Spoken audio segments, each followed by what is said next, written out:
Hey guys, what's up? Welcome back. This is my review for Invincible Season 2, Episode 5.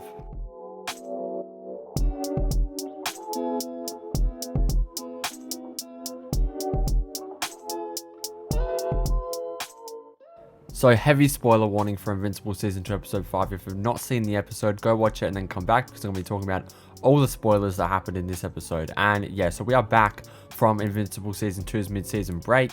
We had the first 4 episodes drop in November. Well, they started dropping in November and then they dropped week to week after that. And now, like 5 months later, we finally have episode 5 and 6 and 7 and 8, which will come out week to week. But we finally have episode 5.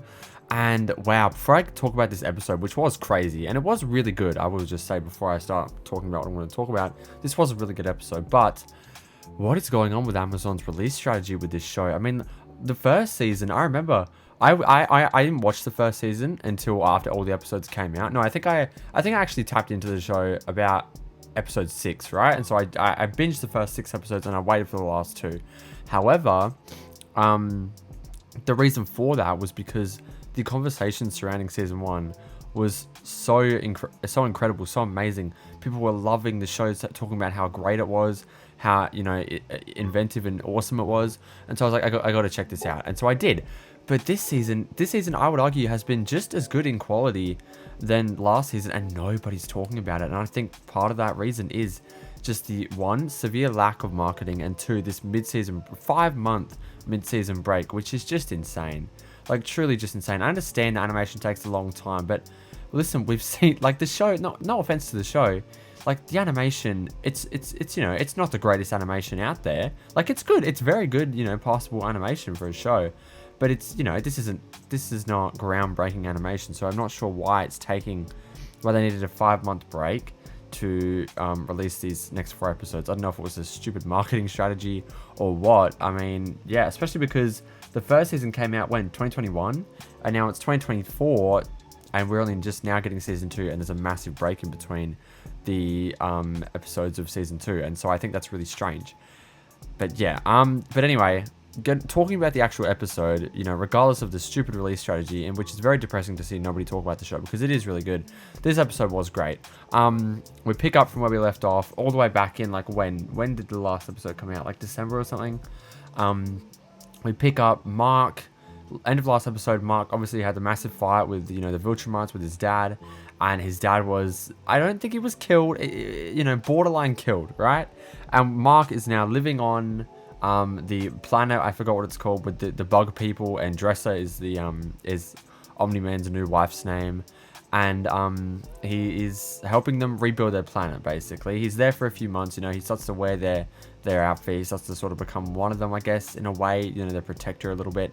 But yeah, so that's sort of where we pick up, and Mark eventually leaves the planet and takes his brother with him because obviously his brother ages faster than humans do, but slower than the bugs do, and Dresser is nearly dead by the end of where we leave them on the planet in this episode. So yeah, he takes his new baby brother with him back to Earth, and Deborah, I forgot what her name is, has to raise the child, and so we'll see what comes of that. I think that's a very early plot point which is still developing, so we'll see what comes of his brother. I think his brother will probably be fully grown by the end of the season. But anyway, I think the big thing to happen this episode was with Duplicate, Rex, and Shrinking Ray. What the fuck? So we'll talk about that in a second. But yeah, so the sequins, is that what they're called? Sequins are brought back, from this episode. This is a bit of plotline that's been being set up throughout the season with the Martian, becoming the shapeshifter sort of, and taking that astronaut's place on the last mission of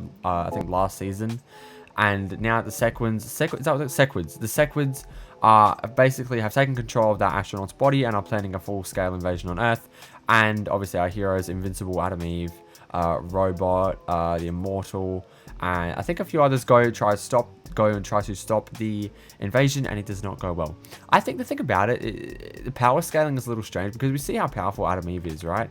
In her special and throughout the episodes. Well, I feel like she could just, even before they got on the ship, why couldn't she just destroy the ship? I mean, she is that powerful. Or why couldn't Mark just like fly through it and destroy the ship? But anyway, I guess the power scaling is a bit troubled on this show. But anyway, we see them left in a pretty, peril state, right? A state of peril where a pretty massive cliffhanger happens in this episode. We see them, they are very much struggling. I don't know what's going to happen with that, but you know, none of them die. We'll see what happens in the next episode. But what I really want to talk about is what happened with Duplicate, Shrinking Ray, and Rex. What the fuck? I haven't read the comics, and so I was so shocked. Like, honestly, I forget that stuff like this can happen in this show.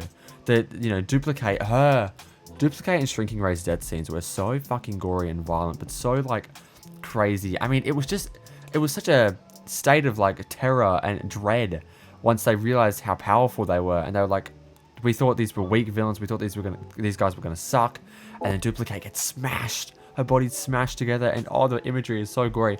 And what happens with Shrinking Ray is just absolutely crazy. Like, Rex has this cool line where he's like, she can get big too or whatever, and she tries to, and I sort of had a feeling that was gonna happen, and she just fucking gets crushed by the inside of this man's body. I mean, what the fuck?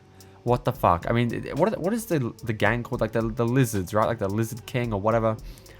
I really am curious as to what's going to happen with them. Are they the main villains of the show?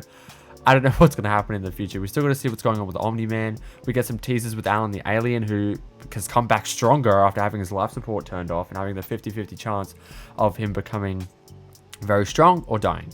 And so we'll see what happens with him against the Viltrumites, and we'll see what happens with Omni-Man. Yeah, this was a really good episode. I'm excited to see what comes next. I will be making longer reviews in the future because there just isn't enough time to talk. But anyway, that was it for my review of Invincible Season 2 Episode 5. Let me know your thoughts down below in the comments. If you enjoyed this video, please like and subscribe, and I'll see you guys in the next one. Bye.